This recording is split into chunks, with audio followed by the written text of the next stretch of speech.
Alright guys, welcome back to another video. It's your man Jay. So today we give you a review of the Poco M3. Now the Poco M3 is a device that's super affordable right now, under 200 bucks, under 175 bucks really.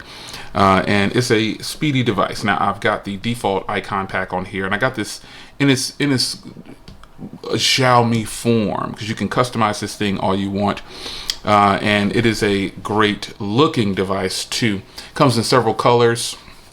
Got a nice big 1080p display, 6.53 inches. You got the 48 megapixel shooter on the back.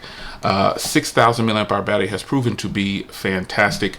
You should be able to go at least 3 to 4 days, depending on how you're using the device. And that's just what in my experience, I get a lot of notifications. So I feel like if I can go 2 to 3 days minimum, you should be able to go at least 4 to 5 days. Considering your notifications, you might have more notifications than I have. And so, it just depends. Every user is different when it comes to the battery life on the device. Some people will get amazing battery life. Shout out to Grant S on his S21 Ultra. He actually got 5 days, and I thought that was extremely impressive. And a lot of times that's how people use their device. They're not on their devices as much as we are as the tech community.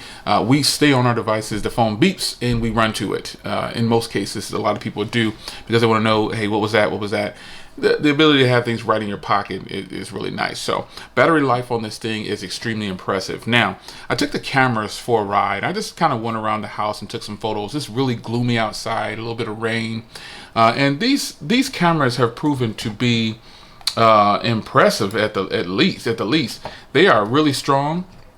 They take great photos. Video is definitely really good.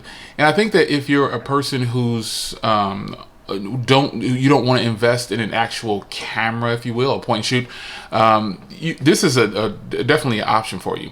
Xiaomi has always been known, as far as I see it, as having some of the best cameras on devices, especially at these lower prices. $165 or so at the recording of this video. For that type of money, you should be able to grab some serious photos and get some great quality and feel like you got your money's worth. That's the most important thing to me.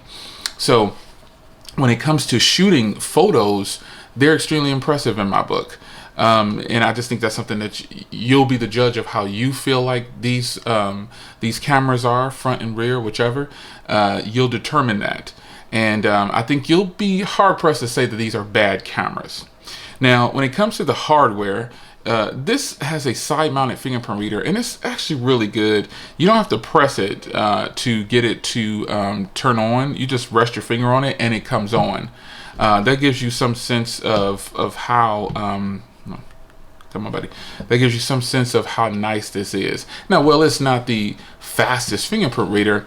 It is definitely there. You've got nice hardware. This is a phone where I have not touched the case. You get a case in the box, but that's just if you want to save it from drop. If you're an accident prone person, yeah, it's not the best case. It's not the best looking case. It's not the best feeling case, but it's a case in the box that you get with the device. And it'll save your device from drops and things like that. So another thing you might notice hardware wise is that this actually has a headphone jack, and then it has a speaker there and a speaker here. Now that's a different setup than what we've seen in a long time. Huawei does things like that, putting the speaker holes literally on each side, and other companies do as well. But to see Xiaomi doing this on one of their later devices that are being released, I think it's impressive. And the sound quality that comes from this thing is absolutely great. No complaints there. Having an SD card slot is a huge plus for devices, because people love an SD card slot for some reason. I personally don't need an SD card slot. I don't have to have an SD card slot, and I think some people require that, and there's absolutely nothing wrong with that. Some people require an SD card slot. I totally understand. It's just what it is. So, ooh, that's pretty nice. Let's try this one. So some people will complain if a device doesn't have an SD card slot, which takes me over to memory as for leaving the discussion about the hardware. Having a minimum of 128 gigs of storage should be where we stay. You know, I don't think it's right that companies don't put 128 gigs of storage in devices now just based on pricing. I just feel like if you're going to give a person a device, if you're going to sell a device, sell it with a minimum of 128. It's just fair, because some people might not have the money to buy an SD card, even though SD cards now, you can get a 128 gig card for like 15 bucks, maybe a good one. But some people just might not have it. They just might not have it. And that's okay. I understand that. So giving them 128 gigs to start with until they can actually get an SD card is totally what these companies should be doing. Something as simple as putting a charger in the box is in question now, which is kind of sad. It's kind of sad. Now, this phone with performance is running the Snapdragon 662. Now, the 600 series, if you don't know, my best 600 series processor experience was with the 625. Remember that processor? We're a long ways from the 625, a long ways. And this 662 hasn't let me down. It just hasn't let me down. It's a good performing processor. It does well with any of the tasks that I've set forth to give it, and I just haven't had any complaints whatsoever. When moving in and out of applications, it's fine.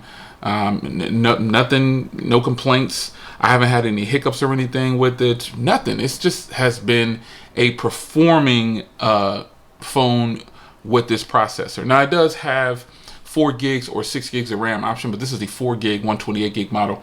So I think overall, you should be impressed with the price, the cameras, the battery life, the screen, the performance.